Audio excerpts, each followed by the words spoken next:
জয় গুরু, জয় গুরু, জয় গুরু। নীলাচল বাণী গ্রন্থ থেকে কিছু অংশ পাঠ করছি। শ্রী শ্রী ঠাকুরের ঐশ্বর্য। শিষ্য: আপনি বললেন এ রাজ্যে মায়ার অধিকার, তাকে জয় না করলে মায়া তো বাধা দেবে। ঠাকুর বললেন, না না, ভগবত ভক্তকে মায়া কিছু করতে পারে না, বরং সাহায্য করে। মায়া নিজে ভগবানের ভক্ত, সে মায়ের মতন কোলে করে নিয়ে ভক্তকে ভগবানের কাছে পৌঁছে দেয়। এ জগতের উপর একমাত্র তারই অধিকার থাকলেও সে ভগবত ভক্তকে বাধা না দিয়ে তার পথ পরিষ্কার করে দেয়। ধরো আমার ঐশ্বর্যের কথা, আমার সম্বন্ধে নানা লোক নানা ঐশ্বর্যের কথা বলে, আমি নিজে কিন্তু কিছুই জানি না। যোগেশ্বর গাঙ্গুলি স্ত্রী বাত ব্যাধিতে পীড়িত হয়ে রোগ আরোগ্যের আশা ছেড়ে বসেছিল। পক্ষাঘাত রোগে সে উঠে বসতে পারত না। হঠাৎ একদিন দেখা গেল যে ব্যথা কমে গেছে এবং সে নিজে দরজা খুলে এসে বাইরে বসেছে। সকলে আশ্চর্য হয়ে এটা কি করে হলো জিজ্ঞাসা করায় সে বলল, গত রাত্রে ঠাকুর আমার দেহে হাত বুলিয়ে দিয়ে বললেন, মা, তোর ভারী কষ্ট, তোর জন্য যজ্ঞেশ্বরেরও বড় কষ্ট। তারপরে আমার ঘুম ভেঙে গেল, দেখি আমি সম্পূর্ণ সুস্থ। আরেকজনের দেহ বসন্তে পচে গিয়েছিল, একদিন দেখা গেল সে সম্পূর্ণ সুস্থ। কি করে এটা হলো জিজ্ঞাসা করায় সে বলল, ঠাকুর আমার দেহে হাত বুলিয়ে দিয়ে রোগ আরোগ্য করে দিলেন, কিন্তু আমি এসব কিছুই জানি না। তখন নৃপভাই জিজ্ঞাসা করলেন, আপনি এসব কি কিছুই জানতে পারেন না?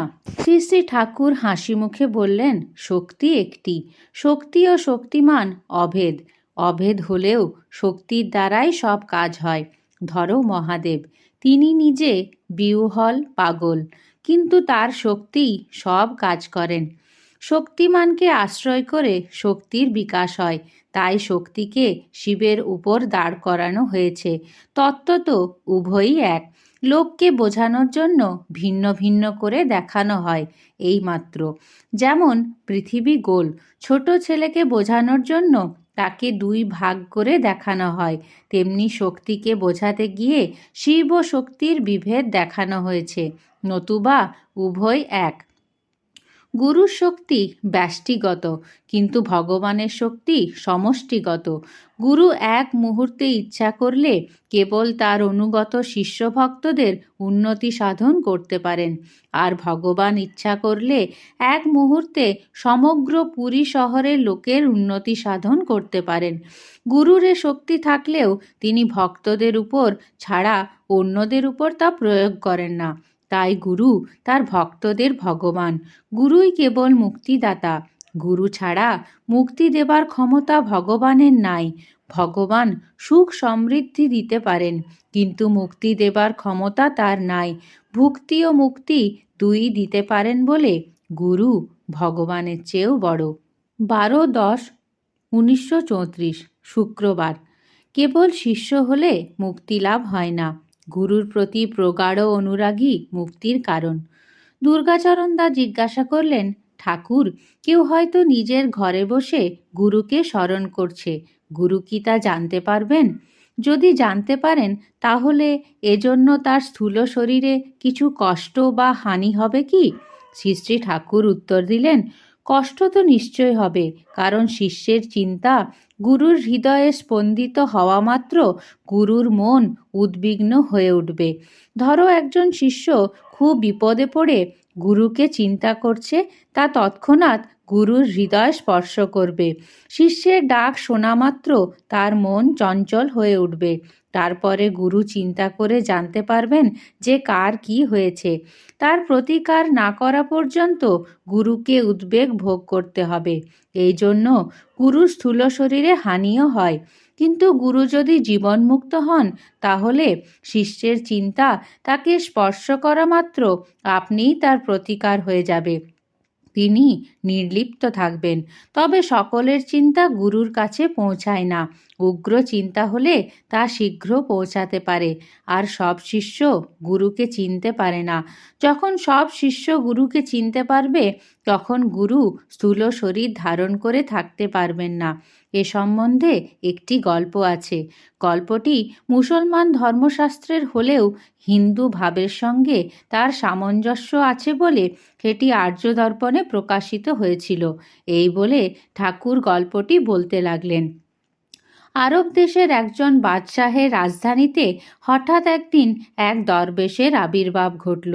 রাজধানীর বাইরে এক আমবাগানে তিনি আসন করে বসলেন।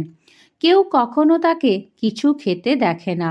তিনি সর্বদাই ভগবানের ধ্যানমগ্ন। তার অলৌকিক শক্তি দেখে চারদিক হতে লোকে তার কাছে আসতে লাগলো। তিনি যেখানে আসন করে বসেছিলেন সেখানে রোদ বৃষ্টি হতে রক্ষা পাওয়ার জন্য ৩-৪ হাত চওড়া একটি সাদা চাঁদোয়া টাঙানো হয়েছিল। তিনি তার তলে বসে নিবিষ্ট চিত্তে ধ্যান করতেন। দলে দলে লোক সাধুকে দেখতে এলো, অন্ধ দৃষ্টিশক্তি পাওয়ার জন্য প্রার্থনা করলো। ফকির সাহেবের জন্য কেউ অর্থ, কেউ কাপড় চোপড়, কেউ চাল ডাল ইত্যাদি আনতে আরম্ভ করলো। কিন্তু তিনি কোনো জিনিস আঙুল দিয়েও স্পর্শ করলেন না। ক্রমে পর্বতাকার দ্রব্য সম্ভার জমা হয়েছে দেখে সাধুর অনুমতি নিয়ে কিছু লোক ভোজ্য সামগ্রী রাঁধতে আরম্ভ করলো। শত শত দিন দুঃখী উদর পূরণ করে খেয়ে তৃপ্ত হলো। এইভাবে প্রত্যহ সেখানে মহোৎসব চলতে লাগলো।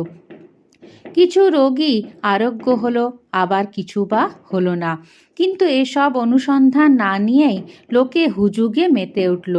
দুই একজন তত্ত্বপিপাসু ফকির সাহেবের ধর্মজ্ঞান ও শক্তি দেখে ব্যাকুল হলো। সবাই বলতে লাগলো, ফকির সাহেবের মতন শক্তিশালী লোক দুনিয়াতে নাই। তার কাছে মন্ত্র নিলে ভগবানের কাছে যাওয়ার রাস্তা মিলে যাবে। সবাই এই আশায় মন্ত্র নিল। দয়ালু ফকির কাউকে বিমুখ করলেন না। ক্রমে বাদশাহের কর্মচারীরাও তার কাছে দীক্ষা নিয়ে শিষ্যত্ব গ্রহণ করল। কোটাল থেকে আরম্ভ করে উজির নাজির পাত্র মিত্র কেউ বাদ গেল না। 2-3 মাসের মধ্যে মুক্তিদাতা ভয়ত্রাতা রূপে চারিদিকে ফকির সাহেবের খ্যাতি রটে গেল। কেবল বাদশাহ স্বয়ং মন্ত্র গ্রহণ করেননি। সকলে ফকিরের গুণকীর্তন করছে শুনে বাদশাহ ফকিরের প্রতি আকৃষ্ট হলেন এবং একদিন মন্ত্র গ্রহণের উদ্দেশ্যে তিনিও পার্ষদ পরিবেষ্টিত হয়ে ফকির সাহেবের নিকটে উপস্থিত হলেন। দূর থেকে ফকিরের ছোট চাঁদোয়াটি দেখে বাদশাহ মনে মনে ভাবলেন, আহা, ফকির সাহেবের এত শিষ্য, বিচারের দিনে এই ছোট চাঁদোয়াটির তলে এত লোকের জায়গা হবে কি করে? মনে মনে এই ভাবতে ভাবতে বাদশাহ ফকিরের কাছে উপস্থিত হয়ে তাকে যথাযোগ্য সম্মান দেখিয়ে তার কাছ থেকে দীক্ষা নেওয়ার ইচ্ছা প্রকাশ করলেন। অন্তর্যামী ফকির বাদশাহের মনের সংশয় জানতে পেরে বললেন, হুজুর, কাল মধ্যাহ্নে আপনাকে দীক্ষা দেব। বিশেষ কোনো কারণবশত আজ আপনাকে দীক্ষা দিতে পারবো না। এ কথা শুনে বাদশাহ সেদিনের মতন ফিরে গেলেন। মুসলমান শাস্ত্রানুসারে মৃত্যুর পরে জীবদের ভগবানের দরবারে একদিন বিচার হয়। সে সময়ে সূর্যের তেজ প্রখর হতে প্রখরতর হয়। সেই রৌদ্র তাপ হতে গুরু ভিন্ন আর কেউ মানুষকে রক্ষা করতে পারে না। গুরুর এই ছোট চাঁদোয়ার তলে শিষ্যদের সে সময়ে জায়গা হবে কি করে? বাদশাহের মনে এই সংশয় জন্মেছে দেখে বাদশাহের সন্দেহ মোচনের জন্যই ফকির তাকে পরদিন আসতে বললেন। সেই দিন গভীর রাত্রে ফকির সাহেব নগর মধ্যে তার একজন শিষ্যের ঘরে চোরের মতন এসে ঢুকলেন।